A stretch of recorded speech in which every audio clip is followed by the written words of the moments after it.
জাতীয় নির্বাচন হলেই তো বিএনপি ক্ষমতা আসবে, এটা জনগণ বলছে। যদি ভোট মানুষ দিতে পারে তাহলে বিএনপি ক্ষমতা চলে আসবে। আপনি প্রশাসনকে যদি কাজ করার সুযোগ না দেন, প্রশাসনকে যদি তার স্বাধীনতা ফিরে না দেন, তাহলে চুরি ডাকাতির চিন্তা তো বেড়ে যাবে।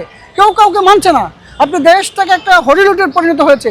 আপনি দেখেন বাচ্চাদের মোয়া যেমন চাইলেই মোয়া দিয়ে ঠান্ডা করা যায়, এরকম একটা অবস্থা হয়েছে। আপনি কোথায় কোথায় সচিবালয়ে মানুষ এসে আন্দোলন করে, কোথায় কোথায় ওই যমুনার সামনে চলে যায়, কোথায় কোথায় রাস্তা অবরোধ করে। এটা কেমন কথা?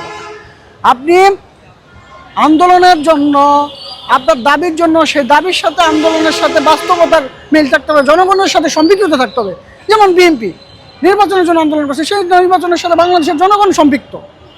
আপনি 18 কোটি জনগণ, আপনি 20,000 লোক এনে এক জায়গায় দাঁড়িয়ে যদি বলেন আমি এইটা মানি না, তাহলে এটাকে 18 কোটি মানুষের প্রতিনিধিত্ব করা হয়?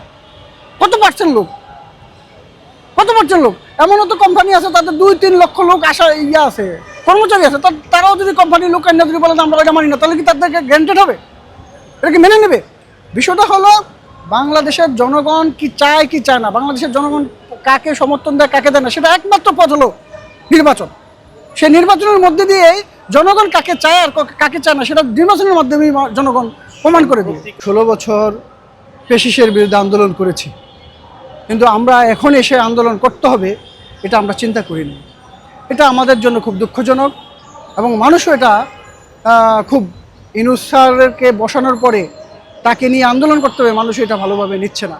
কারণ আমরা একটি নির্বাচনের জন্য ইউনূস সাহেবকে এনেছিলাম, সে মানুষের ভোটের অধিকার প্রয়োগ করবে, কথা বলার স্বাধীনতা ফিরিয়ে দিবে।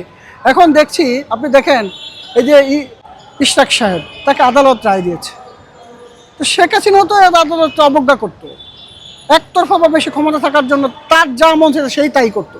তো আদালত রায় দিয়েছে, আদালতের প্রতি যদি বিন্দুমাত্র সম্মান আপনাদের না থাকে, তাহলে আদালতকে তো আপনি অবজ্ঞা করলেন।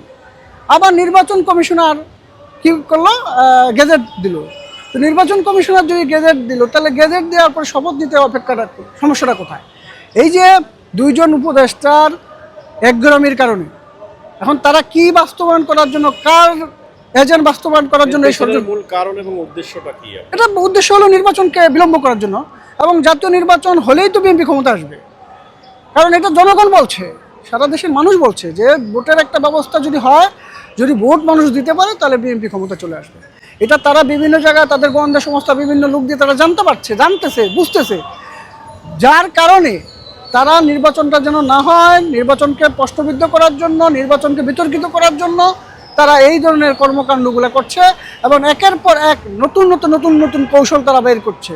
আপনি এই কৌশলের কারণেই বাংলাদেশের এই যে মানুষের যে দেশ সামনের দিকে এগিয়ে যাওয়ার কথা, যদি এটা অব্যাহত থাকে, দেশ আরও ধ্বংসের দ্বারপ্রান্তে চলে যাবে। ভাই, দেশটাকে রক্ষা করতে হবে, দেশের মানুষকে রক্ষা করতে হবে। সেজন্য আমাদের চেয়ারম্যান তারেক রহমান বলেছে, মানুষের ভোটের অধিকার প্রয়োগ করার জন্য আমাদের লড়াই চলছে, লড়াই অব্যাহত থাকবে।